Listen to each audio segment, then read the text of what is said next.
Bonjour à tous et merci de nous avoir rejoints à ce numéro de Business Matin sur Business 24 Africa. Deux articulations ponctueront cette émission. La première nous emmènera à découvrir la vie du président-directeur général d'une grande entreprise opérant dans le bien-être. Je vous dévoile le nom sous peu. Et dans la seconde partie de l'émission, dans la rubrique marketing notamment, nous parlerons de l'étude de marché.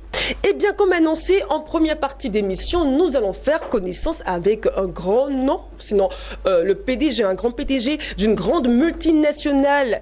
En l'occurrence Forever Living Products, et bien sûr le président directeur général en question, c'est bien Rex Morgan. On regarde cet élément et on se retrouve tout juste après.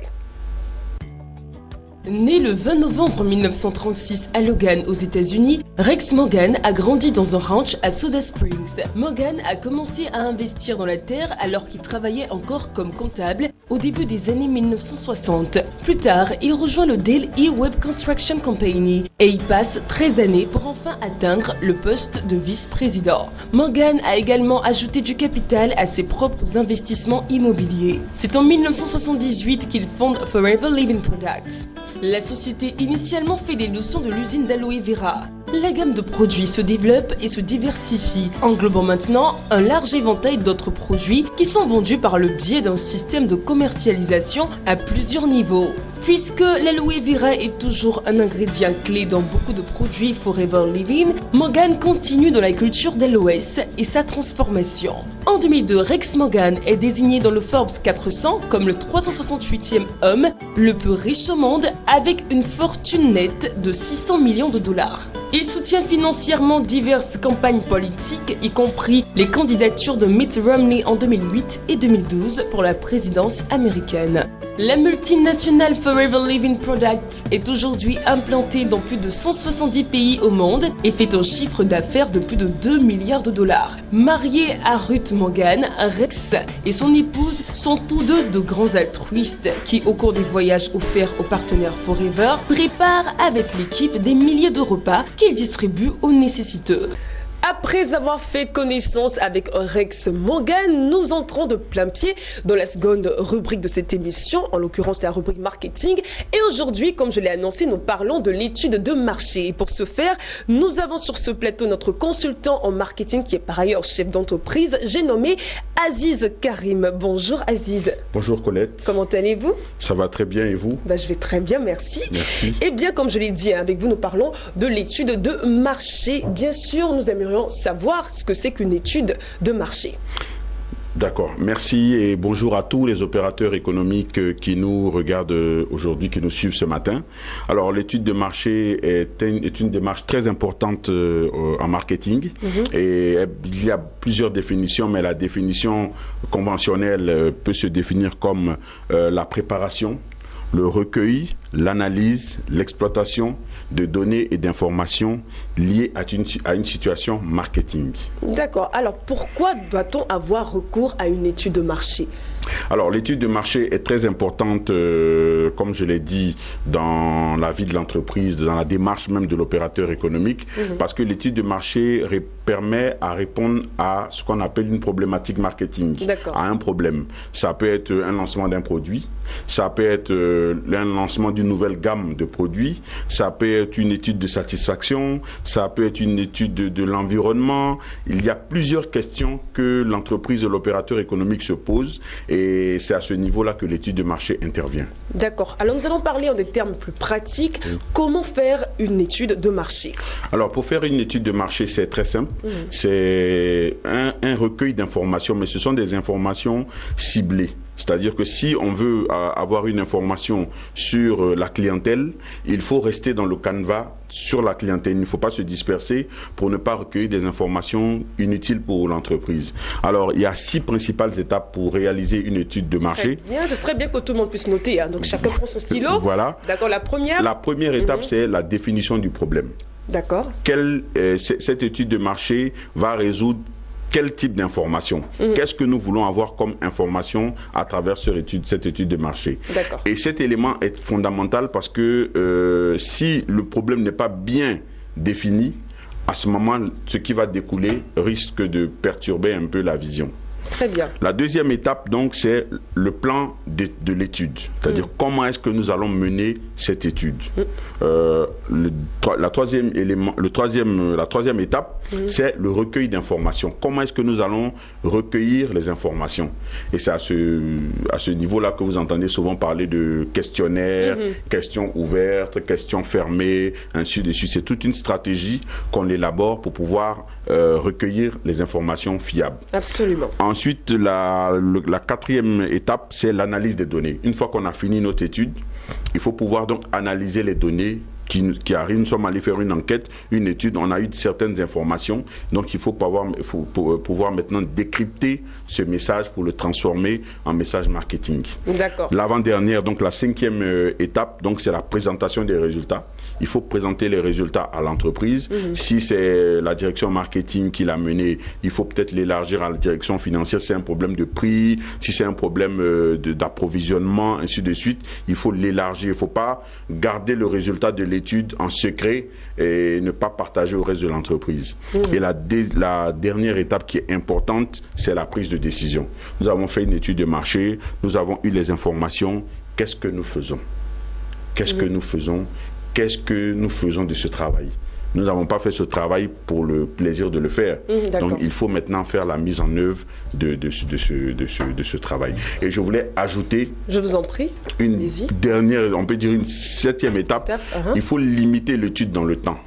Parce que si on veut faire une étude de marché pour, par exemple, les fêtes de fin d'année, il faut s'y prendre tôt. Il ne faut pas perdre du temps pour ne pas déborder et laisser le temps d'être prêt pour pouvoir faire maintenant les différentes promotions. Sinon, on manque carrément l'objectif. Sinon, on manque l'objectif. Très bien. À vous entendre parler, on a vraiment l'impression que l'étude de marché est une étape très importante dans la réalisation d'un projet ou dans la direction d'une entreprise. Mais on remarque que sous notre pic, les entreprises ou les opérateurs économiques n'ont pas très souvent recours aux études de marché. Qu'est-ce qui explique cela? Oui, effectivement, l'étude de marché est le pilier de l'activité.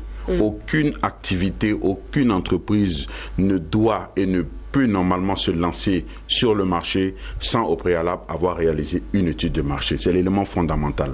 Qu'est-ce que je vais vendre? Je vais vendre à qui? Où est-ce que je vais aller? Je vais vendre à combien? Qui sont mes clients? Où est-ce qu'ils habitent? Ainsi de suite. C'est une multitude de questions que le chef d'entreprise doit se poser chaque jour.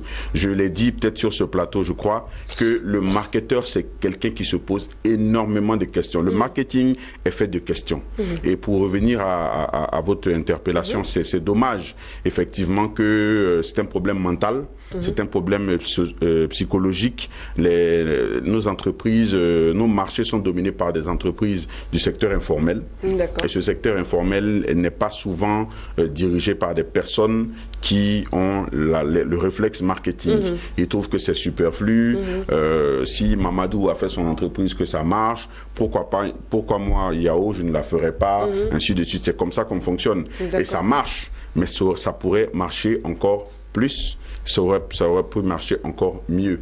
Vous avez des entreprises en Occident, sur d'autres continents, qui sont bicentenaires, qui sont centenaires. Absolument. Donc ce sont des entreprises qui chaque jour se mettent en cause, chaque jour étudient le marché parce que le marché change. Il évolue, se transforme. Voilà, les consommateurs changent aujourd'hui avec le digital, ainsi de suite, la vente en ligne. Vous voyez que c'est des choses d'il y a 10 ans qui n'existaient pas. Donc il faut se mettre à jour et il faut pouvoir s'adapter toujours en questionnant le marché. Et puis certainement que ces personnes qui opèrent dans le secteur informel ne sont pas forcément lettrées. Du coup, voilà, n'ont pas ce réflexe marketing en question. Absolument. Ça aussi, cela, ça doit être un élément, même si ça n'explique pas tout, parce qu'on a vu des analphabètes, des personnes qui n'étaient pas lettrées réussir dans les affaires. Mais je pense plutôt que c'est lié à un problème de mentalité et un problème de volonté. D'accord. Est-ce que les résultats présentés par les études de marché sont fiables à 100%? Non. Les résultats d'une étude de marché ne sont pas fiables à 100%, mais les résultats de l'étude de marché permettent à l'entreprise de pouvoir évoluer. L'entreprise, l'étude de marché, c'est comme une torche. Vous êtes dans le noir et vous avez une torche qui vous permet donc d'aller sur un sentier. Mais bon, le sentier, vous ne voyez pas bien. Souvent, vous pouvez prendre une pierre, ainsi de suite, mais ça permet à l'entreprise de se guider. Mais ce n'est pas parce qu'on a fait une étude de marché qu'on va s'asseoir pour dire, OK, tout va aller comme si sur des roulettes. Non, il y a toujours un travail quotidien qu'il faut faire pour pouvoir... Très bien. Alors, quels sont finalement les avantages liés aux études de marché pour un opérateur économique? Les avantages sont nombreux, sont innombrables. D'abord, il y a la connaissance du marché qui est l'élément fondamental. Il y a la connaissance du marché. Plus vous connaissez votre marché, plus vous allez adapter votre produit, plus vous allez vendre mieux, plus vous allez satisfaire la clientèle. Donc, il y a des éléments, c'est des mines d'or que vous avez souvent quand vous faites des études de marché. Il ne faut pas attendre d'avoir un problème, ainsi de suite. Il faut faire des études de marché de manière régulière. Donc, les avantages permettent donc à l'entreprise d'être dans son élément et de vivre selon son temps en fonction des besoins des consommateurs.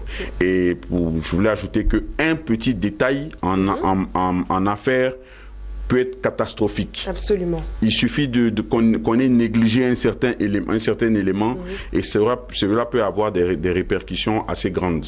Donc il faut à chaque fois sonder le marché pour pouvoir être à jour. Alors, on vous a écouté, on a écouté les différentes étapes contenues dans l'étude de marché. C'est vraiment un gros boulot et c'est le moins qu'on puisse dire. Est-ce que l'étude de marché finalement est coûteux ?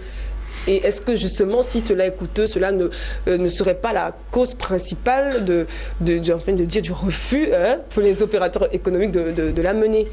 On ne peut pas dire que l'étude de marché soit coûteuse, puisque l'étude de marché est un élément de développement. Donc c'est comme si l'entreprise investissait dans l'électricité, dans le carburant, ainsi de suite. Ce sont des postes budgétaires qu'il faut prévoir. On ne demande pas aussi à l'entreprise de faire une étude de marché immense sur tout le... Non, on peut faire l'étude de marché de manière sectorielle, ainsi de suite, étape par étape. Ce n'est pas vraiment coûteux, mais il faut se donner les moyens aussi pour réussir. L'argent appelle l'argent. Plus vous allez vous donner les moyens pour réussir, plus aussi vous allez rencontrer certains succès.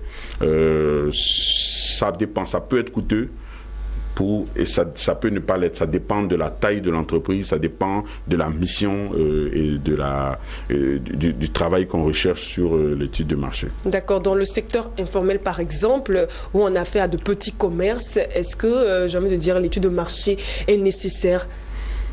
Oui, l'étude de marché est nécessaire, pas sur une grande échelle. Un petit commerce, je suis dans un marché, j'ai de ma clientèle, il faut se poser des questions. Et le simple fait de se poser des questions, on est déjà dans la démarche de l'étude de marché. Tout ce qu'il faut faire, il faut maintenant structurer ces informations que nous voulons. Donc, ma clientèle ils viennent, quelles sont les heures qui les intéressent, ils viennent d'où, quels sont les types de produits qu'ils aiment, ainsi de suite. Donc, c'est des petits questionnaires qu'on fait souvent sans le savoir. D'accord. Mais il faut être curieux et il faut se donner les moyens pédagogiques pour pouvoir amener la clientèle à nous donner des informations qui nous seront utiles plus tard pour le développement du business. Vous parlez de petites questions qu'on peut se poser ça et là. Est-ce que finalement on a besoin d'avoir recours à un grand professionnel du marketing pour mener une étude de marché? Pour une grosse entreprise qui a des exigences assez grandes, il est bon d'avoir recours à des professionnels. Il y a des entreprises même qui en interne ont des chargés d'études, donc ce sont des salariés de ces entreprises-là qui élaborent ces entreprises. Il y a des entreprises qui externalisent, donc elles ont recours à certains cabinets, mais je pense qu'il faut se donner les moyens. Il ne faut pas, le marketing n'est pas un élément qui va venir créer des dépenses. Tout ce que vous faites dans le marketing, vous le récupérer. C'est comme la santé d'un être humain. Absolument. Plus vous prenez de bons médicaments, vous allez chez le médecin, vous allez faire des check-up, normalement, vous devez vous sentir mieux. Oui. C'est la même chose. Il ne faut pas avoir de frein et ne pas étudier le marché, c'est aller un peu à l'aveuglette. On va à l'aveuglette, ça peut marcher, mais un matin aussi, on peut être un peu surpris. Hasardeux, aléatoire. Voilà, c'est aléatoire. Bonjour la chance. Voilà. Bien, je pense qu'en très peu de mots, nous avons essayé de faire le tour de la question, de l'étude de marché en l'occurrence. Eh bien, quels conseils vous pourriez donner aux opérateurs économiques ou aux chefs d'entreprise dans le secteur informel ou pas, en vue de faire prospérer leurs affaires? Alors, le conseil qu'on peut donner humblement à notre modeste niveau, c'est d'intégrer le marketing dans sa stratégie. Le marketing n'est pas quelque chose d'abstrait. Le marketing s'impose aujourd'hui aux chefs d'entreprise. Le marché est grand, il y a de la concurrence, les entreprises sont ingénieuses. Souvent, on est sur le marché à avoir le même produit et la différence va se faire sur des détails. Et ces détails se feront au niveau du marketing. Donc celui qui aura utilisé le marketing dans sa stratégie se donnera les moyens de distancer les autres et de se faire une place au soleil. Je voudrais surtout interpeller aussi nos jeunes frères et sœurs qui aujourd'hui on parle d'entrepreneuriat, ils veulent se lancer dans les affaires, ils veulent entreprendre, on parle beaucoup de financement, c'est bien, mais il ne faut pas oublier les aspects marketing. Quels que soient les montants de financement que vous allez avoir, si vous ne faites pas d'études de marché, si vous n'avez pas une vision pour votre entreprise, vous risquez de ne pas réussir. Il faut éviter d'évoluer à l'instinct. C'est ça. Il faut éviter le copier-coller. Il faut éviter de vendre, de proposer des produits qui ne sont pas adaptés. Il faut, dans toute la démarche, il faut toujours chercher la satisfaction de la clientèle. Est-ce que le produit que je propose à mon client satisfait son besoin? C'est ça l'élément fondamental. Absolument. Et c'est à ce moment-là que l'étude de marché a tout son sens. Donc on les encourage à recourir à des études de marché pour se donner tous les moyens de réussir. Très bien. Merci beaucoup à vous, Monsieur Aziz Karim. Merci d'être passé sur ce plateau pour parler de l'étude de marché. Je rappelle que vous êtes chef d'entreprise et bien sûr consultant en marketing. Merci encore à vous. Merci à vous, très chers téléspectateurs, de nous avoir suivis. Vous connaissez l'ultime recommandation, celle de nous appeler aux différents numéros que vous voyez s'afficher au bas de vos petits écrans. Une fois de plus, merci et à très vite sur les antennes de Business 24 Africa. Au revoir.